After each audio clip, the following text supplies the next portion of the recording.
Pai, em nome de Jesus, queremos abençoar o Teu Filho e pedir que o Teu Espírito lhe conceda tudo aquilo que ele precisa, para que ele possa ser assertivo ao ouvir a Tua voz e transmiti-la.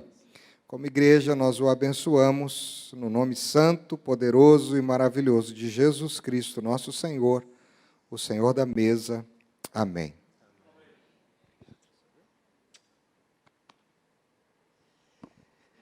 Glória a Deus. Graça e paz, queridos. Tudo bem? Estão preparados? Como disse o pastor Ricardo, estão com fome? Vamos nos alimentar.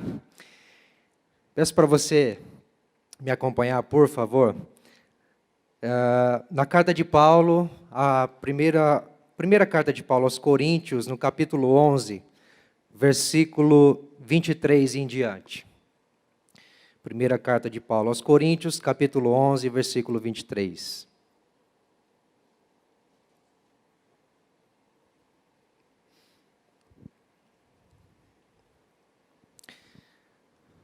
Se você quiser acompanhar no telão, ou no seu aplicativo, na sua Bíblia, tanto faz. Vamos ler? Amém? Diz assim: pois recebi do Senhor o que também lhes entreguei, que o Senhor Jesus, na noite em que foi traído, tomou o pão, e tendo dado graças, partiu e disse: isto é o meu corpo, que é dado em favor de vocês, façam isto em memória de mim. Da mesma forma, depois da ceia, ele tomou o cálice e disse: este cálice é a nova aliança no meu sangue. Façam isso sempre que o beberem em memória de mim. Porque sempre que comerem deste pão e beberem deste cálice, vocês anunciam a morte do Senhor até que ele venha. Até aqui. Esse é um texto bastante conhecido e bastante usado na igreja. Nós usamos pelo menos uma vez por mês, quando ministramos, quando participamos da ceia do Senhor, da Santa Ceia, da maravilhosa mesa que nos alimenta, que aqui nós temos o costume de fazer no início do mês. A maioria das igrejas evangélicas tem esse costume de fazer no início do mês. E eu não quero aqui, até mesmo para tentar trazer a proposta das 12 mesas do Cordeiro, que é o nosso tema geral, dos 12 cestos cheios, e por sinal um tema esplêndido, muito inspirador. Mas eu não quero trazer aqui uma análise desse texto sobre a ceia, mas eu quero poder conversar com vocês a respeito de algumas verdades. E, de preferência, 3 verdades que nós podemos observar nesse texto. Mas antes, eu preciso fazer um comentário. Não só em gratidão, mas também em parabenização, assim como foi feito ontem, mas a ornamentação que foi feita aqui hoje, porque enquanto eu estava ali cantando, louvando a Deus, pude me alegrar e me emocionar vendo essa mesa posta, porque é uma tentativa e com muita criatividade de retratar o que aconteceu na última ceia, ou então na Santa Ceia instituída por Jesus, antes da morte dele. Nós temos aqui tigelas, pratos, nós temos jarros, cestas que representam o pão, a uva, que representa todos os símbolos da mesa do Senhor. E isso reflete muito na nossa realidade, porque é o seguinte: quando nós falamos em mesa, a mesa do Senhor, nós entendemos uma refeição. E se tem algo que nós entendemos muito bem, muito claro, é o que é uma refeição. Se eu perguntar aqui quem gosta de uma boa, bela e requintada refeição, todos nós. Nós nos alimentamos todos os dias, várias vezes ao dia, sentamos à mesa, alguns várias vezes ao dia, outros apenas uma, mas o fato é que, se você é uma pessoa normal, numa rotina normal, você se assenta à mesa pelo menos uma vez ao dia. E queira Deus que seja em família.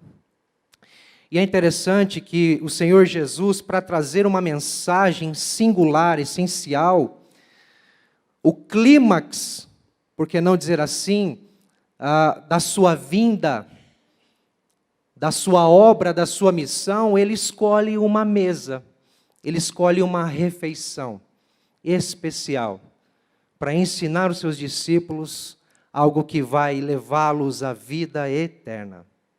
Isso tem a ver comigo e com você. Isso tem a ver com a nossa família, isso tem a ver com a nossa casa. O que é a memória? O que é memória?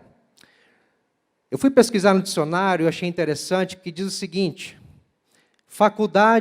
a memória é uma faculdade de conservar e lembrar estados de consciência passados e tudo quanto se acha associado aos mesmos. Eu vou repetir isso porque isso é interessante e vai nos fazer entender o significado da memória.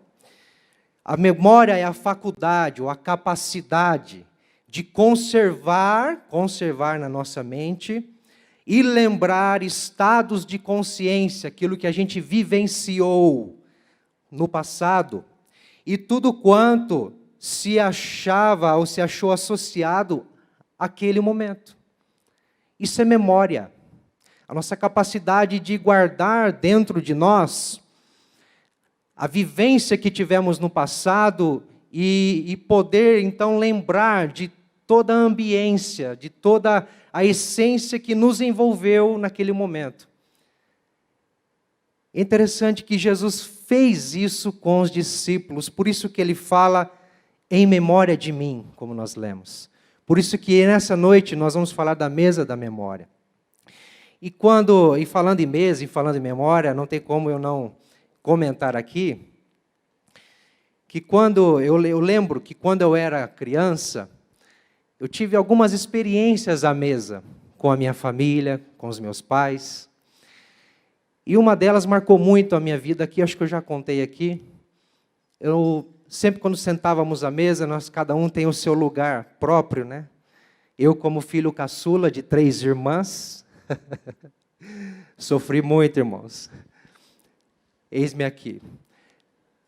Mas eu tinha o meu lugarzinho reservado. E eu lembro que quando eu era criança, pequenininho, do tamanho da Elô, minha filha aqui de quase 3 anos, aliás, um pouquinho mais, eu já tinha um pouco mais de entendimento, minha mãe colocava, não tinha cadeira para criança na época, nós não tínhamos, mas ela colocava como se fosse um pote, sabe aqueles potes grandes de feijão? Colocava um pote em cima da cadeira e eu sentava em cima para ficar à altura. Eu achava isso o máximo interessante. Eu não via a hora de poder subir ali e ficar à altura dos meus pais, para ficar à altura das minhas irmãs e poder ter uma semelhança, poder ter um respeito. E era muito gostoso. E uma dessas ocasiões, eu não lembro o assunto que foi tratado ali, mas o meu pai sempre teve uma figura, meu pai é falecido, mas ele sempre teve uma figura mais assim, truncada, fechada, né, séria. Não sei se alguns se assemelham aqui aos seus pais, mas a gente tinha até um certo medo dele, sabe? Mas nesse dia, o assunto foi tão gostoso, tão agradável, que houve uma gargalhada, houve uma brincadeira ali, não sei de partir de quem, eu só sei que o que me vem à memória é toda a família quase que caindo ao chão de tanto dar risada. E o meu pai também. Que cena gostosa e maravilhosa. Aquilo para mim foi libertador. Libertador. E eu queria que você guardasse essa imagem. Por que eu estou falando disso? Porque, como eu disse, Jesus escolheu uma ocasião tão especial, um ambiente tão especial, uma mesa. Ele estava com seus discípulos, seus 12 discípulos, seus 12 apóstolos, pessoas a quem ele escolheu a dedo para caminhar junto, para estar lado a lado, para ensinar, para dar o exemplo. Ele preparou esse momento para deixar um grande legado, para nos ensinar algo que é o seu legado de amor. Então, vamos lá. A mesa da memória, ela nos apresenta 3 verdades. E a primeira verdade é sobre a expiação. Não tem como nós pensarmos na mesa da ceia do Senhor, inclusive, especificamente na última ceia do Senhor Jesus com seus discípulos, sem lembrarmos e sem mencionarmos e sem enfatizarmos aquilo que Ele fez, aquilo que Ele realizou, e, na verdade, foi o propósito ao qual Ele preparou aquele momento. Expiação, perdão dos nossos pecados. É interessante que Jesus, ele está com seus discípulos comemorando a Páscoa judaica. E nós sabemos que a Páscoa judaica, até hoje, eles comemoram, claro, de uma maneira diferente, porque não há mais sacrifícios, mas na época havia uma festividade solene em toda Jerusalém, em toda a circunvizinhança, em que todo judeu, todo israelita comemorava a libertação que Deus proporcionou ao seu povo Israel lá do Egito. Lembram desse episódio no passado, quando Deus levanta Moisés como mediador e liberta o povo da escravidão do Egito, depois de 400 e poucos anos de escravidão. Então, tira eles de lá e lhes dá uma nova terra, uma terra que emana leite e mel, e a libertação, a liberdade e um novo tempo na vida do povo de Deus. A Páscoa é isso. E Jesus escolhe esse momento singular, essa solenidade, para trazer uma nova lição para os seus discípulos e para levar a cabo, a fim, o objetivo da sua vinda, que é a sua morte e a sua ressurreição e a expiação dos nossos pecados, o perdão que nos tira a culpa do pecado diante de Deus.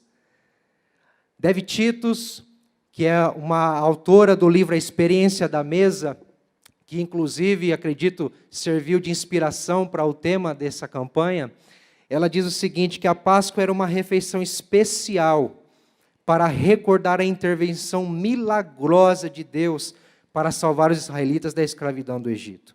É nesse ambiente que Jesus decide preparar os seus discípulos para a sua morte e o significado dela para eles e para nós.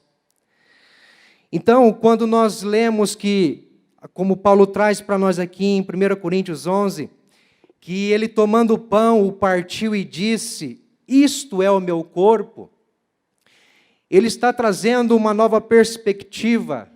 E como ele vai dizer também com relação ao cálice, este é o cálice da nova aliança no meu sangue. Os discípulos tinham em mente o significado daquele pão, que representava a provisão de Deus, que representava a paciência de Deus, a misericórdia de Deus. Nós não vamos entrar a fundo aqui nessas questões, mas quando Jesus parte o pão diante dos discípulos, está dizendo, olha, eu vou ser moído, eu vou ser partido, meu corpo vai ser destroçado por vocês. Isto vai acontecer, não tem como ninguém impedir, mas, ei, fiquem tranquilos, é obra de Deus, é necessário isso acontecer. E eu acho muito interessante porque ele frisa que é dado em favor de vocês. Jesus se entrega de livre e espontânea vontade para nos ensinar o amor do Pai. Ele toma o cálice e diz, este é o cálice da nova aliança no meu sangue. O pão e o cálice, eles têm um significado para nós, redenção, reconciliação. Olha o que diz Paulo em Romanos, pedi para os irmãos colocarem ali, Romanos 4, 23. Paulo vai dizer o seguinte, as palavras que lhe foi acreditado não foram escritas apenas para ele, pode continuar, mas também para nós, a quem Deus creditará justiça, para nós que cremos naquele que ressuscitou dos mortos a Jesus, nosso Senhor. Ou seja, ele foi entregue à morte pelos nossos pecados e ressuscitado para a nossa justificação. Em Colossenses 1,14, eu quero só fundamentar isso para vocês, diz o seguinte: em quem temos a redenção, a saber, que é redenção? O perdão dos pecados. Em Colossenses ainda 1:22 vai dizer: mas agora ele os reconciliou pelo corpo físico de Cristo mediante a morte, para apresentá-los diante dele santos e inculpáveis e livres de qualquer acusação. Isso foi o que nos proporcionou a morte, o sacrifício de Jesus na cruz. E é isso que Jesus está transmitindo aos seus discípulos quando ele parte o pão e quando ele levanta o cálice e disse: este é o meu corpo que é partido por vós. Este é o cálice da nova aliança. Redenção, reconciliação. E sabe que isso tem a ver comigo e com você? Porque nas nossas refeições, nós podemos vivenciar isso. Por isso que Jesus fala: fazei isto sempre, sempre, em memória de mim. A segunda verdade que a mesa da memória nos apresenta é sobre a expectativa. Grave isso. O primeiro foi expiação. A segunda verdade que a mesa da memória nos apresenta é a expectativa. O que é expectativa? Expectativa tem a ver com a esperança da vinda do Senhor, a esperança da parousia, a esperança do retorno do Senhor Jesus. Porque essa expectativa, como o texto vai dizer, quando Paulo fala que Jesus disse: sempre que comerem e beberem, isso tem a ver com uma importância. Sempre que comerem e beberem, nós precisamos ter uma constância, precisamos ter uma permanência, uma insistência à mesa, em obediência a Ele. E isso tem a ver com o prazer de estar à mesa. Prazer de estar enquanto família de Deus, enquanto igreja do Senhor Jesus. Quando Jesus fala isso para os discípulos, Ele está dizendo: olha, não fique só aqui. Que este momento, esse memorial, não se acabe aqui. Mas continue, permaneça. Seja constante na vida de vocês, na vivência de vocês. A expectativa tem a ver com a proclamação da mesa. Porque Ele diz: sempre que comerem e beberem, vocês anunciam a morte do Senhor. Isso é proclamação. Toda vez que nos reunimos em volta da mesa, e aqui, volto a dizer, há uma representação dessa mesa, nós proclamamos o Senhor Jesus, aquilo que Ele fez. A expectativa da mesa, ela tem a ver com a vinda gloriosa do Senhor, até que Ele venha. Quanto mais eu lembro e relembro da morte do Senhor Jesus, mais eu tenho esperança da sua vinda. Quanto mais eu partilho do pão e do cálice, em comunhão com a igreja, uns com os outros, em amor, eu anseio pela presença viva do Senhor Jesus, do Cristo vivo ressurreto. Isso é ceia, isso é mesa da memória. E Jesus está dizendo: fazei isto todas as vezes que comer e beber em memória de mim. Mas, o que isso de fato tem a ver comigo e com você? E eu quero trazer a terceira verdade, que a mesa da memória nos apresenta. É a experiência. Se há uma verdade sobre a expiação, que é a essência, o fundamento da mesa do Senhor Jesus, se há uma expectativa, é fato que há uma experiência acontecendo. A ceia do Senhor, aliás, a ceia é do Senhor. A ceia não é nossa. A mesa que é posta diante de nós, diante da igreja, que representa o amor de Deus, a graça divina de nos alcançar, pela sua misericórdia, em nos perdoar os pecados e nos trazer reconciliação com o Pai, ela não é nossa, ela é do Senhor. Eu acho intrigante o que Paulo vai frisar nesse mesmo capítulo 11 de 1 Coríntios, lá no versículo 20, que diz o seguinte: quando vocês se reúnem, não é para comer a ceia do Senhor. 21, porque cada um come sua própria ceia, sem esperar os outros. Lembra que nós estamos falando de experiência? Paulo, ele traz esse ensinamento sobre a ceia do Senhor, porque já era uma prática da igreja no primeiro século. Já era uma prática da igreja naqueles dias. Porque Jesus instituiu isso, isto está nos evangelhos, e não só os evangelhos, mas como a carta de Paulo, eram distribuídas e lidas nas igrejas. E isso fazia com que o povo de Deus, a igreja cristã, os discípulos de Jesus, após a morte e ressurreição de Jesus, eles vivenciavam. Lá em Atos dos Apóstolos, capítulo 2, diz que eles partiam um pão em casa. Por que não dizer que todos os dias? Há um entendimento de que, como se todos os dias eles partilhavam o pão em memória de Cristo. Havia uma experiência. Mas aqui na igreja de Coríntios, havia algo que mexeu com Paulo e fez ele, então, como um pai espiritual, como um pastor que ele foi, a trazer uma lição. Olha, do jeito que vocês estão fazendo está tudo errado. Vocês não entenderam nada do que é a ceia, do que é a mesa. Porque ceia é comunhão, ceia é amor, ceia é cuidado, ceia é aceitação, é acolhimento. E o que vocês estão fazendo? Vocês estão se reunindo simplesmente para matar a fome. E vocês não entenderam nada. Por isso, então, ele traz essa lição. E Paulo frisa o bastante que ele está dizendo assim, quando vocês comem sem esperar pelos outros, vocês estão comendo sua própria ceia e não a ceia do Senhor. Porque na ceia do Senhor, há igualdade. Na ceia do Senhor, o que sobressai é a semelhança. É o amor ao próximo.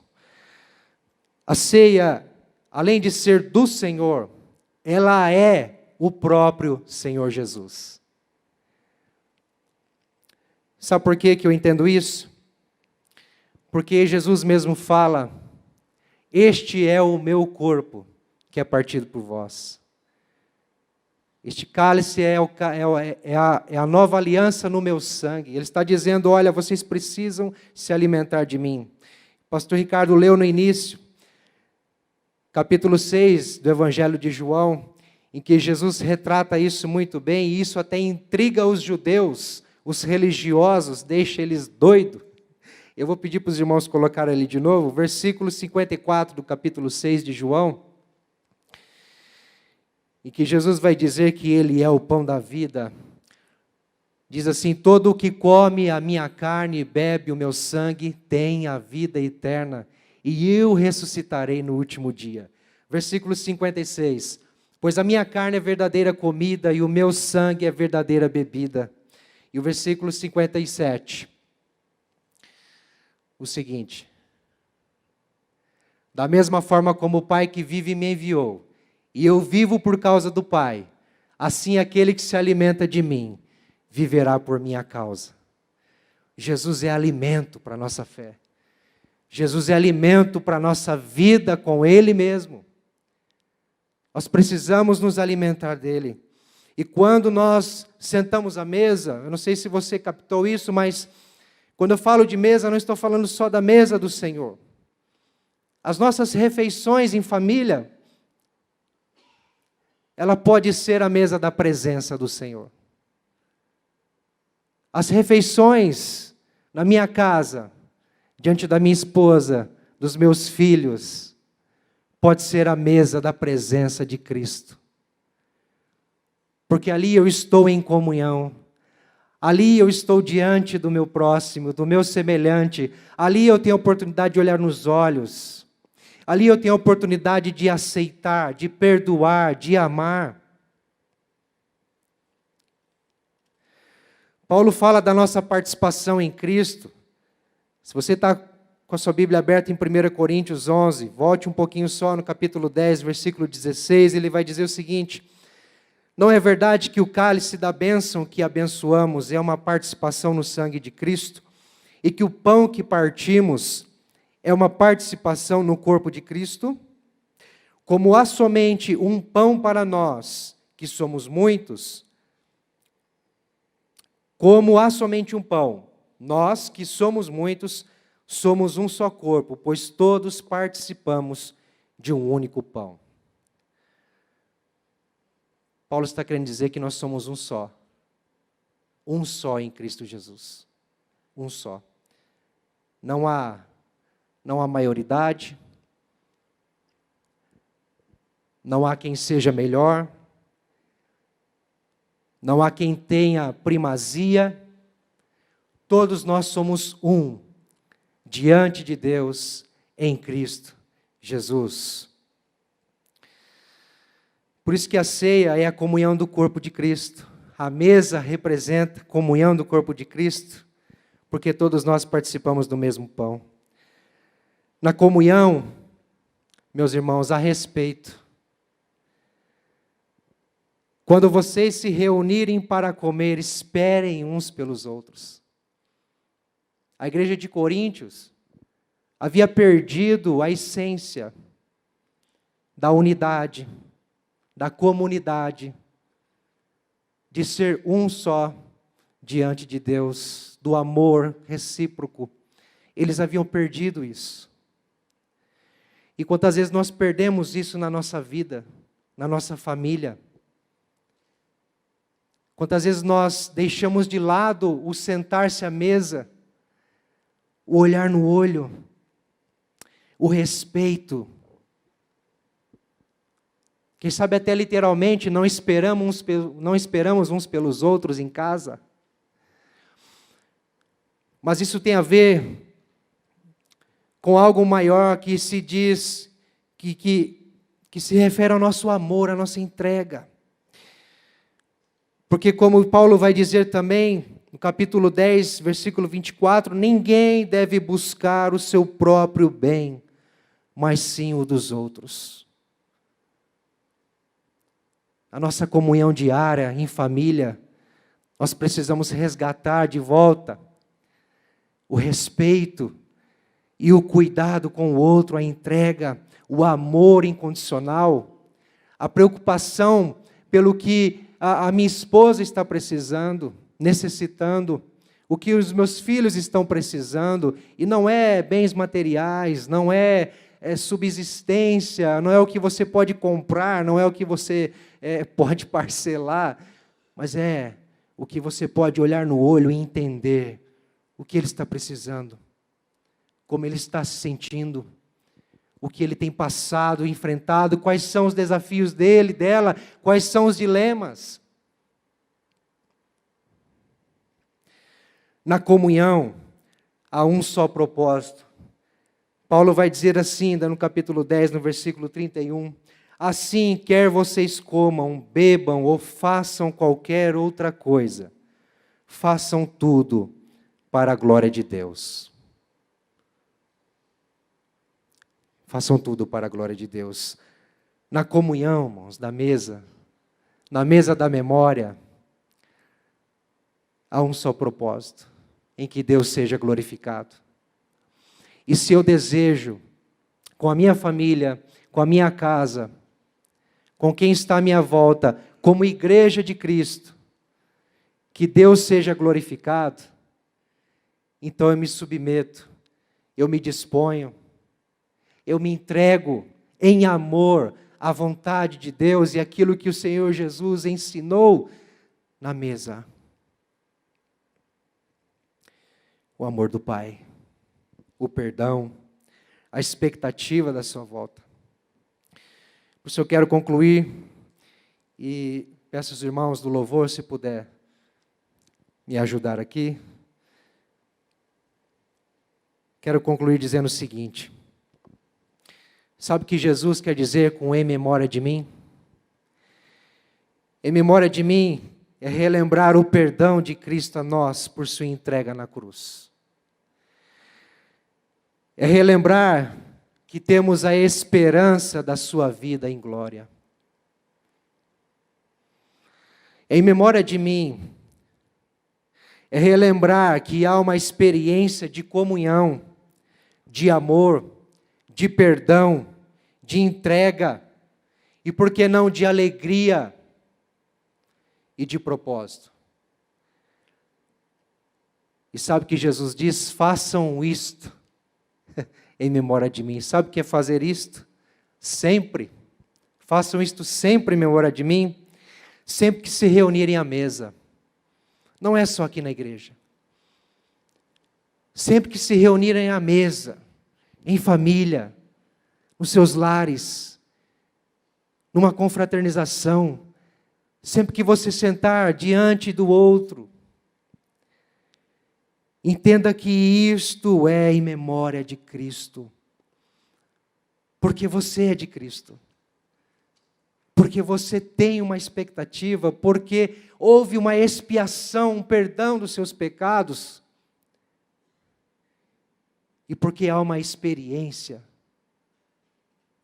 diante de Deus. Façam isto sempre, é sempre que se reunirem como família, é sempre que se reunirem como um só corpo. Só num culto de celebração na igreja não é isso, mas é a cada dia em nossas famílias. Por isso, irmãos, o desafio para nós é para que nós façamos das nossas refeições o memorial da presença gloriosa de Cristo. É para que nós façamos de nossas reuniões familiares uma experiência à mesa da memória de Cristo. É para que nós façamos de nossa família verdadeiramente o corpo de Cristo, que celebra, que anseia e que espera a vinda do Cordeiro, a vinda de Jesus, com grande expectativa, grande expectativa.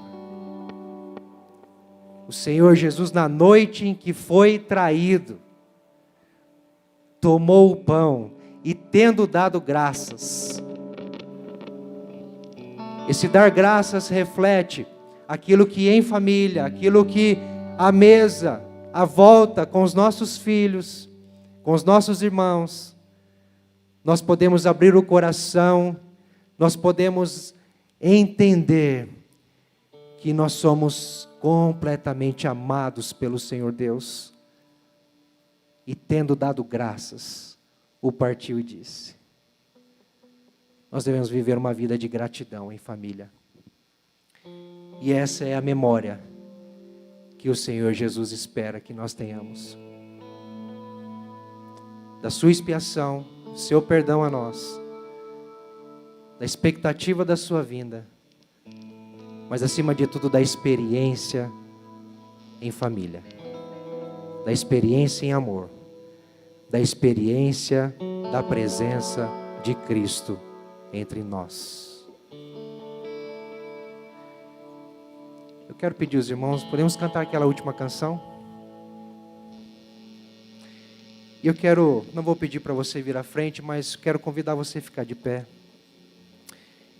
Enquanto cantamos, que você abra seu coração, e se você entendeu isso comigo, e deseja isso para a sua família, para a sua vida, quem sabe este ano seja um ano de um novo tempo, na sua casa, na sua família. Quem sabe é isso que você almeja, anseia e tanto tem pedido a Deus: Senhor, eu quero sentar com os meus filhos. Senhor, eu quero sentar com os meus pais. Senhor, traz de volta o meu irmão, a minha irmã. Senhor, eu quero olhar nos olhos, eu quero abraçar, eu quero perdoar. Senhor, eu quero amar. Eu quero poder dar as mãos em volta da mesa e poder conversar, dar risada, se alegrar. Eu quero poder, Senhor, me reconciliar. E se você sabe que tem que fazer isso, mas ainda não tomou uma decisão, meu irmão, não deixe passar hoje. Não deixe de hoje. Abra o seu coração.